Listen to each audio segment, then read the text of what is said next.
Family, what it do? It's your girl Tamika, and I am back with another video. Shout out to the family S&T squad, Drip Set, what it do? I appreciate you guys for coming back and tuning in.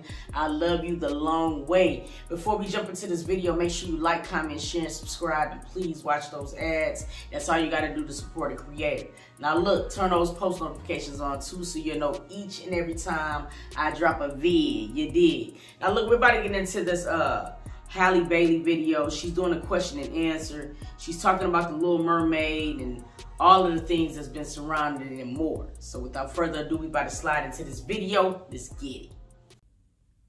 Okay, so I asked you guys on Twitter to give me some questions, and I'm gonna go ahead and answer. So let's see. Okay, so I have this question from this girl named Clementine at For the Girls. She said, what was your favorite song from The Little Mermaid growing up, and has it changed now? That's a really fun question. I think my favorite song from The Little Mermaid was, of course, Part of Your World, but also my close second was Under the Sea. So, and no, it hasn't changed ever since I did the movie. I'm super excited for y'all to hear the rest of the songs. There's 4 new songs, but yeah, I think they've stayed the same. Somebody said, I think her name is Leah, at Redford Janet. She said, how do you feel knowing that you have inspired a whole new generation of brown-skinned girls to dream big and strive to become whatever they aspire to be? Wow, well that is so sweet, number one. It's a crazy feeling, really, to see all of the babies' reactions to just the trailer, the teaser. And, you know, it's really overwhelming. I've just been crying at all of the videos that you guys are sending me. All of my friends have been sending me all these TikToks and reactions. Yes, a lot of the TikTok videos that was reacting to the teaser that made me emotional too. And I mean, honestly, I know there's been a lot of negativity surrounding the trailer and everything, but what we got to do is we got to just start focusing on the positive stuff. And when when a movie drop, we need to go out there in record numbers to support, you know what I'm saying, to support Halle, because like, it's sickening just how people are just so mad that a black woman is playing a Little Mermaid. It's sickening for real. And you know, I'm just overjoyed and overwhelmed and filled with like so much gratitude. Somebody said, what's your favorite piece of music you haven't released yet? This is a good question. I have a lot of favorite songs that I haven't released yet. I was talking to Chloe about some of them the other day. I was sending songs back and forth to her to get her opinion, and it's just interesting. The whole creative process is just crazy, and I don't know, but I love it. So hopefully soon, you guys will have some of my own music as well. You know, it's been a process just being in the studio, creating on my own, and it's exciting, it's fun, it's nerve-wracking, but I can't wait until you guys finally get to hear it. And yeah, I've been posting some like little teasers and stuff on my Instagram here and there, on my TikTok, and you guys have really been really receptive to everything, so it makes me super happy. So yeah, it makes me excited to release whenever that happens. Ray Porter said, what a wonderful job with Lift Every Voice. What would be your most favorite accomplishment so far of your career? Wow. I think the coolest one right now would definitely be the start of the rollout of this film.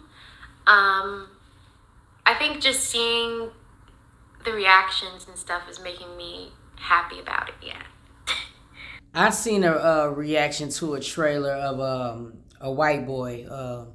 He was suffering from something, but just his reaction to it, it really warmed my heart, and it made me say that everybody is just not as terrible, you know what I'm saying, as everybody want to see. And I mean, it's a lot of negativity, but honestly speaking, the number of people that's been supporting her, I can honestly say that that's a cool part too. You know, because people gonna be ignorant. It doesn't matter if she does the best job in America, somebody's gonna still have a problem with the movie. But I like the fact that, you know what I'm saying, little black girls have somebody that they can identify with, you know, for the first time. And I feel like it's important. And if they remake Cinderella, I don't understand what the big damn deal is if they remake The Little Mermaid. You know what I'm saying? So that everybody can have, you know what I'm saying, images that look like themselves in these movies, but people are just gonna be ignorant no matter how you slice it. This is Pedro Roman. Said, how did you feel when you received the news that you were going to play Ariel? I love you, find me, say hello. Hello, Pedro. I felt really, really crazy when I received the news that I was going to play Ariel. I was in shock. I didn't believe it. I didn't think it was true. I thought it was a prank call, but it wasn't. And yeah, I was just overjoyed that I kind of get to put my own spin on Ariel and who she is to me and how much she's mean to me this whole time has been so important. So the fact that I kind of get to recreate my own version of her is super exciting. Okay, so I have this question from Love Diana Prince, and she says, what was the hardest part of shooting as Ariel?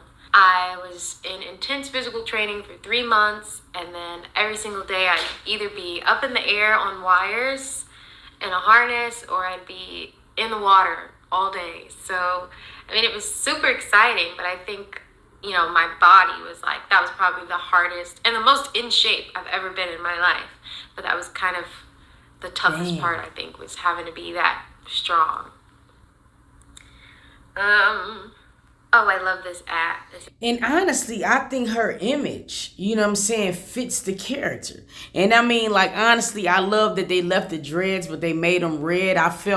I just think this is really dope. And I feel like people are just being assholes and they're already trying to shun a movie before it's even out. Like, if you have people like this reacting to the trailer, I mean, that's garbage. Because, like, how can you just judge a movie off a 15, 20-second clip? It's just impossible. You know what I mean? And it's going to be a lot of people backpedaling. I'm willing to bet you cash money. A lot of people going to be eating their words. And I just want us to go out that motherfucker like we did on the Million Man March and everything else. If we could stand in the line for Jordans, we could stand in the line for this movie and support it just so it can do the numbers that they just swearing to God we not going to do. We can definitely do it. At We Love Chloe Bailey, I do too.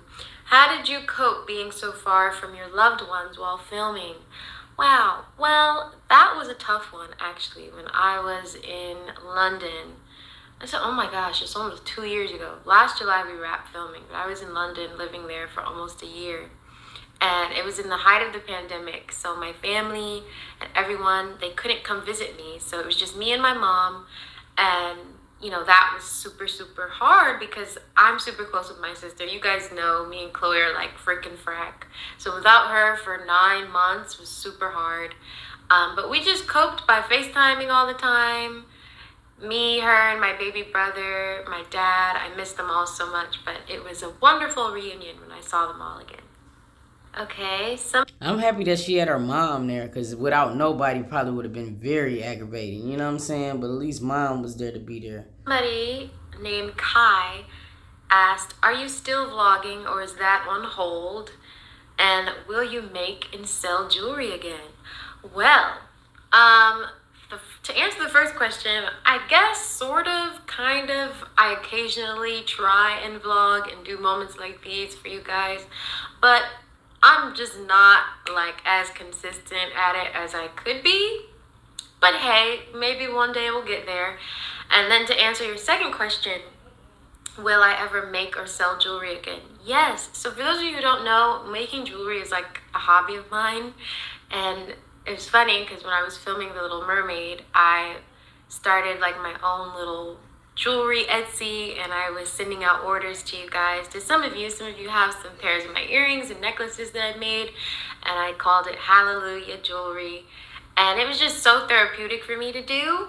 So yeah, I definitely would start doing it again. Millie the Fairy asked, are you still working on solo music? Do you plan on releasing it? Yes, yes, and yes, I am. Ever since I have come back to LA and not been filming, that's all I have been focusing on is my project and my music on my own as well. And it's been... And yo, man, we done seen you. You did. I love that she didn't make this video completely about DDG. And it's amazing because it's a lot of things that I did that I just now learned. You know what I'm saying? I just like how she's so down to earth. And it's like, I don't know, like she's like us, you know what I mean? And I think that's one of the things that makes me gravitate to her. I just like how cool and laid back she is. She's really dope. Really exciting to kind of discover and see what that sounds like on my own. Yeah, so it's fun. So yes. So somebody said, what was it like filming underwater scenes? Yeah. So filming underwater was so much fun. But it was kind of brief, honestly, because most of the time I was on wires and in the air and kind of in what they called a tuning fork, where I would swim in the air and kind of simulated being in Ariel's grotto and everything. So that's kind of where I spent most of my time. But for the times when I would be underwater, it was crazy. I was in like this huge water tank, and it was like they had this wave machine that would go, and I can't wait until you guys actually see it so you'll know what I'm talking about. But it felt like I was in the middle of the ocean. Damn. Somebody asked, are you ready to take on more mature roles after this? And yeah, absolutely. I think it would be really, really fun to kind of get more into acting. I don't know why she reminds me of like a young Janet Jackson. You see what I'm saying? Like, I don't know why, but that's the perception that she puts me in, like sometimes when I see her, you know what I mean? Like innocent, but not, I can't explain it. I mean, for those of y'all who know me, I don't really consider myself an actress first. Like, I started in music as a baby. I've been singing always. Like, the stage is my comfort zone. So all of this other stuff is like, what the heck is going on? But it's really cool. So yeah, it's exciting to kind of venture into this new kind of lane and see that, I can actually be really good at this too. So absolutely, I would love to discover more mature roles and explore acting more. Somebody said, what was the biggest lesson you learned in the process of filming? Oh, that's a great question. I think the biggest lesson that I learned in the middle of filming was really just to believe in myself. Mm-hmm. And, it was a big, like, moral of the story moment for me when I wrapped, because, I dedicated so much time, blood, sweat, and tears into this work for this film. And in the process, I learned so much about myself. And I remember at the very, very beginning of filming, I was way more timid than I was coming out of it. So I kind of felt like I grew with Ariel's character in a way. And that makes me really happy. So yeah, I think that was kind of the biggest takeaway for me. Don't you just want to hug her? That's why I don't understand why people are trying to be mean to her. You just don't be mean to her. You know what I mean? Like, for real, Halle don't do nothing to nobody. And it's just like, for people just to be giving her this much backlash over something like this, it's just so ridiculous, man. Is to just believe in myself and know that I'm worthy. And even still today, like, with all of the kind of commentary and people's opinions going on, it just reminds me to be, number one, grounded and grateful that I have this opportunity, and the fact that it's sparking such a discussion like this for all of us. I mean, I know what it would have meant to me as a little girl to have been able to see a Black Ariel when I was younger. If I would have seen that, it would have changed my whole outlook on life. So the fact that I'm kind of getting to do that is really cool and unbelievable to me, and the little girl inside of me is screaming and freaking out. So facts. So somebody asked, have you seen any of the memes going around of your version of Ariel, and how does it make you feel? So yes, I have. I've seen some of the memes, and honestly, I laugh at a lot of them. It's quite frankly hilarious to me, some of the things that people say. But it's really cool that people care this much, and I'm just super grateful to kind of be a part of this whole monumental movement. I think for us is really special. I'm just grateful to be a part of something like this. Okay, everyone, so I am finished. I think I'm done. I think that was the main thing that was like really bothering me, because she's like she said, like, she's always been kind of timid. So it's like, when I first seen some of the things that was coming out online, like, the first thing I did was like, damn, I wonder if she's like really hurt. But to see how she's taking everything, and she has tough skin, and she just pretty much, you know, it has a completely different significance to her than the idiots trying to hurt her. So like looking at this video made me feel a lot better. You know what I'm saying? Like honestly, but yeah, man, I feel like a lot of people who's been trying to give or put a negative spin on this is gonna eat their words. You know, I feel like it's gonna be a very good film. And like I said, I'm happy that, you know, people who look like me, especially little girls, get to see something like that in their own image, and I feel like it's good, you know what I mean? So I can't wait for the movie to come out. I'm gonna probably go watch it 2 or 3 times just to support it, like no cap. I want to know y'all how y'all feel though. Drop it down in the comments. Are y'all going to see the movie? Do you have a problem with them making a black Ariel? I want to know. Drop it down in the comments and be honest. This is a safe place. We ain't gonna jump on you. If you don't want to see the movie, just say you don't want to see the movie. I want to really know though. Don't just say it because you just want to say it. I want to know what reason you have behind it to not want to see this this whole rollout. Let me know. I love y'all, family. I appreciate you guys for coming back and tuning in. And until next video, I'm gonna catch y'all, dog. Peace.